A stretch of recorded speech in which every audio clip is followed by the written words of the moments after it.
Good morning everyone. तर सीमाज लाईफमध्ये तुमच्या सगळ्यांचं मनापासून स्वागत करते. आता इकडे सकाळचे वाजले 6:30 ते पावणे 7 वाजत आलेत आणि एका बाजूला दीदीचा टिफिन पण करते. त्यासोबतच म्हटलं चला ही भांडी पण लावून देऊया. आणि सध्या की नाही दीदीचं कॉलेजला ट्रेनिंग आहे, अगोदर 2 तास आणि नंतर मग कॉलेज असतं, तर त्यामुळे ती लवकरच जाते कॉलेजला. आणि राजला आज म्हणजे सुट्टी घेतली होती कारण आम्हाला जायचंय गावी. तर गावी यासाठी जायचं ना की राजचं जे कॉलेजला वगैरे ऍडमिशनला त्याला लागतात ना कास्ट सर्टिफिकेट वगैरे, तर तेच करायचं आणि व्हॅलिडिटी यासाठी जायचंय.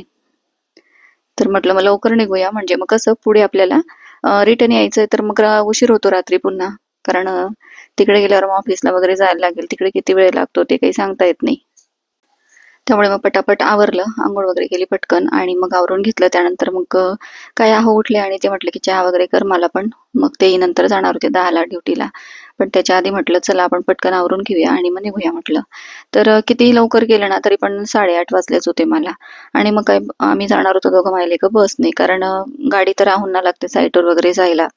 आणि मग 2 जणांसाठी पुन्हा गाडी काढा, ड्रायव्हर घ्या, कारण ते काही मला गाडी देत नाही. त्यामुळे मग ड्रायव्हर वगैरे मला लावायला लागतो. तर मग ते मला म्हटलं नको, एवढं न परवडण्यासारख्या गोष्टी आपण करायच्या नाही, बसने जाऊया म्हटलं आणि येऊया म्हटलं, तेवढंच काम आहे आपलं ऑफिसचं. तर मग त्यासाठी आता इकडे चहा वगैरे केला, आहोंना पण दिला आणि आवरून घेतला आणि मग उबर बुक केलं. निघालो बस स्टॉपला, कारण आमच्या घरापासून बस स्टॉप पण बऱ्याच लांब आहे. तर मग आम्ही दोघं मायलेका निघालो होतो आणि त्याला पण न्यायची गरज नव्हती राजला. पण कसं आहे ना की तिकडे त्याचा लाईव्ह फोटो काढला जाईल, त्यानंतर मग त्याचे थंब लागतील, त्याची साईन लागेल, त्यामुळेच मग त्याला पण सोबत घेतलं. नाहीतर मग मी एकटीच जाऊन करून येत असते. पण म्हटलं चला आता इकडे आपण बस स्टॉपला पोहोचलोय. आणि बस स्टॉपला आल्यावर काही नेहमी सारखीच गर्दी असते धुळे बसला. तर इकडे बघा लय मोठी गर्दी होती. तिकीट वगैरे काढलं, बसमध्ये बसलो आणि घाई गडबडीत आम्ही पाण्याची बॉटलच विसरलो. तर इकडे ही पाण्याची बॉटल घेतली. हिच्यावर किंमत होती ₹15 आणि त्यांनी आमच्याकडनं घेतलं ₹20. मग राज म्हटला की मम्मी हे तर चुकीचं आहे. पण म्हटलं आता काय करणार आहेत आपण, आपण एकट्याने बोलून चालणार नाही. आणि खरं सांगू का, माझा काही मूड नव्हता त्याच्याशी जास्त वाद घालण्याचा, त्याच्यामुळे म्हटलं जाऊ दे, आपल्याला उशीर होईल. मग इकडे आता लागलो प्रवासाला एकदाच. आणि कसं आहे ना की आमचा हा सुज्ञ नागरिक आहे बरं का, त्याला कुठलीही गोष्ट पटकन लक्षात येते. तर म्हटलं चला आता इकडे एका ठिकाणी बसमध्ये थांबते, कारण 3-3.5 तासाचा प्रवास असतो. मग एका ठिकाणी हॉटेलवर थांबते बस. तर इकडे चाललं होतं, कावड्याचा पण नाश्ता चालला होता. म्हटलं चला बऱ्याच दिवसांनी कावडा दिसलाय आपल्याला. आणि माझं मी की नाही तिथलं काही खात नाही, कारण ते ऑइली वगैरे असतं आणि मला काही ते आवडत नाही.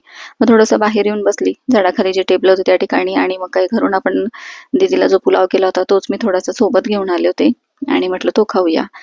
कसं आहे आपलं आपलं सोबत असलं ना थोडंसं घरचं काहीतरी, तर बरं पडतं. आणि गेल्यावर कसं आईंनी केलंय, नाही केलंय, म्हणजे सासूबाईंनी त्यांचा मूड असला तर करून ठेवतात त्या, नाहीतर मग कधीतरी नसला तर मग काही नाही.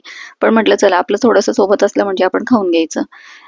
तर मग इकडे आता राजने पण थोडं खाल्लं, मी खाल्लं आणि त्यानंतर मग आता म्हटलं चला परत आपण आता बसमध्ये बसूया आणि लागूया म्हटलं प्रवासाला. तर इकडे झाडाखाली छान वाटत होतं आणि राज पण इकडे चाललं होतं त्याचा पण नाश्ता. आणि कसं असतं ना ते व्हॅलिडिटीचं वगैरे गावीच आपले सगळे म्हणजे वंशज जे आहेत तिकडचे, तर डॉक्युमेंट्स वगैरे तिकडचेच असतात, त्यामुळे मग ते गावीच होतं व्हॅलिडिटीचं काम. तर मग काही निघालो, बस स्टॉपला उतरलो, त्यानंतर मग आता निघालोय घरी जायला. पण म्हटलं असं करूया आपण, घरी जाण्यापेक्षा आधी आपण ऑफिसला जाऊया म्हटलं, मग ते काम आटोपलं की आपण घरी जाऊया. तर मग आता इकडे पुन्हा रिक्षा केली आणि मग निघालो. तर हे आमचं धुळं आहे बरं का, जुनं धुळं. तर जे लोक तिकडचे असतील ना ते लागलीच ओळखतील. आणि त्या ठिकाणी मग आता ऑफिसला गेलो, तर इकडे कसं आहे ना की भरपूर गर्दी होती आणि सगळ्यांनाच आता सगळे डॉक्युमेंट्स वगैरे लागतात, त्यामुळे मग तिकडे बरीचशी गर्दी होती. आणि काय मग शासकीय कार्यालय असतं तिकडे जास्त काही आपल्याला शूट करता येत नाही. मग आलो घरी. इकडे आई म्हटलं की तुला चहा लागतो तर चहा करून घे. त्यानंतर आईने ना आमच्या झाडाची सीताफळं काढून ठेवली होती आणि ती पण मला दिली, भरपूर सीताफळं दिली आईने. आणि राज आणि मीच खातो आणि आहो एखादं खातात, पण दीदीला पण आवडत नाही. मग म्हटलं चला, मग ते चहा वगैरे घेतला आणि निघालो. तरी सगळी कामं करत करत आम्हाला जवळजवळ 5:30-6 वाजत आले होते. आणि मग काय संध्याकाळची म्हणजे व्हायचा तो उशीर झालाच, किती लवकर जा. त्यानंतर मग पुन्हा आलो बस स्टॉपला आणि मग बायपासच पकडली आम्ही आणि निघालो मग घरी. तर रात्रीचा प्रवास जरा कंटाळवाणा असतो. आणि मग पोहोचलो एकदाच घरी. घरी आल्यावर मग काय आहोंचं पण काय, मग आमच्या सासूबाईंचीच लेक येते, त्यांचाही मूड असला तर कधीतरी करून ठेवतात, नाहीतर मग आपण आल्यावर करावं. तर काही जास्त नव्हतं करायचं, फक्त ऑमलेट आणि तेच करायचं होतं. ब्रेड वगैरे आणून ठेवलं होतं त्यांनी, अंडी आपण आणून ठेवली होती. तर तशी होती फ्रीजमध्ये, पण त्यांनी काही बघितली नसतील. तर म्हटलं चला, मस्त कांदा, टोमॅटो, कोथिंबीर घातली, मीठ घातलं चवीनुसार आणि चिली फ्लेक्स घातलं. छान असं ऑमलेट आणि ब्रेड त्यांना मग करून देऊया म्हटलं. मग रात्रीचं कसं म्हटलं आणि राज आला आणि झोपी गेला तो तर. त्याने तर काही खाल्लंच नाही. दीदीने तिचं ती करून खाल्लं होतं, कारण मला जवळ-जवळ 10:30 पावणे 11 वाजले होते घरी यायला. मग एवढा वेळ तर ते काही उपाशी बसणार नाही. तिने तिचा अभ्यास केला, स्वतःसाठी काहीतरी बनवलं असेल आणि मग गेली झोपून. तसं मला तिने कॉल केला होता, की बाबा मी काहीतरी करते आणि खाते आणि झोपते. मग तुम्ही आल्यावर बघा मग काय करायचं ते, उशिरा होईल तुम्हाला. तर म्हटलं ठीक आहे. कारण मुलींचं पण कसं आहे ना, ती म्हणजे कॉलेज वगैरे असताना ती पण थकून जाते. मग तिलाही आपण काय सांगणार, की तू काहीतरी करून ठेव. तू तुझं बघ, फक्त तुझं खाऊन घे म्हटलं तू, आणि मग मी आल्यावर बघते म्हटलं. मग काही इकडे आल्यावर मग आता इकडे माझं चाललंय आता ऑमलेट वगैरे करणं. आणि अहो पण म्हटले, की खूप जास्त काही भूक नव्हती मला, म्हणून मग मी ऑमलेट ब्रेडच खाणार आहे. तर म्हटलं ठीक आहे. मग नाहीतर सहसा आम्ही तर काही ब्रेड खात नाही. कधीतरी जर मुलांना वाटलं सँडविच वगैरे खाऊसं तरच मी आणते. मग शक्यतोवर मग आम्ही तर भाजी-पोळीच चालतं आमचं. नाहीतर मग खिचडी वगैरे रात्रीचं. पण आता म्हटलं चला, यांनी आज ऑमलेट ब्रेडची फर्माईश केली तर मस्त करूया म्हटलं. आणि मी तर मग ते सँडविचच करून टाकलं ते ऑमलेट आणि ब्रेडचं. तर म्हटलं चला काहीतरी नवीन ट्राय करूया. आणि इकडे कांदा टाकल्यामुळे ना ऑमलेट माझं सारखं तुटायला लागलं होतं. म्हटलं चला याला काहीतरी करूया आता. तर मग काय ब्रेडमध्ये ते ऑमलेटच भरलं आणि त्यानंतर ब्रेड पण छान असे तेल लावून शेकून घेतले दोघं बाजूने आणि मस्त लागतं मग तसं.